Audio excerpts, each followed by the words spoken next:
Onye ọkwa kọmanda otu ọrụ ọtawike dobe ọkụ ọcha Prince Ikechukwu Ndigwe kpọkuru ndị bi na Anambra steeti ka ha were ya dịka ọrụ dịrị ha ịkwalite ezi gburugburu dị ọcha nke ga-akwalite ezi ọnọdụ ahụike site n'iwufu atịtị otu o si wee kwesị. Onye nta aka Chibụzọ Obidike ga-akụtọpụ akụkọ.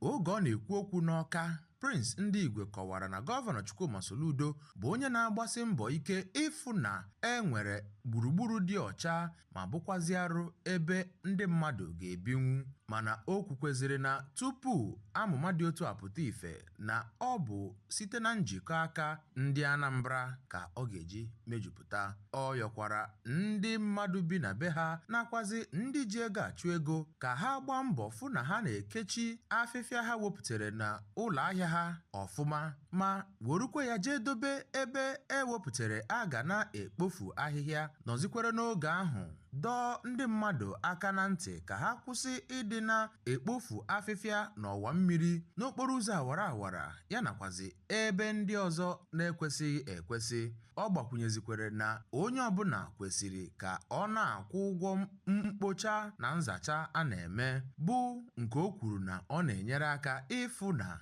enwere obodo dị ọcha. Prince Ndigwe kọwakwara na otu enforcement team ndị Ọka South dobe Anambra ọcha bụ ndị nọgasị n'ebe dị iche iche na-enyo anya ka ha fụ ndị na-emekwe ihe asịsị na-eme ya nakwa ndị na-ekweghị eme ya, ma kwukwezie na onye ọbụla na-ekweghị akwụ ụgwọ ka o si kwesị bụ onye a ga-anwụchikọrọ ma kpee ikpe. Ọ gwazikwara ndị Anambra ka ha gbasie mbọ ike fụ na ha na-akwado amụma Gọvanọ Soludo n'ebe ọ gbasatara ime ka gburugburu dị ọcha.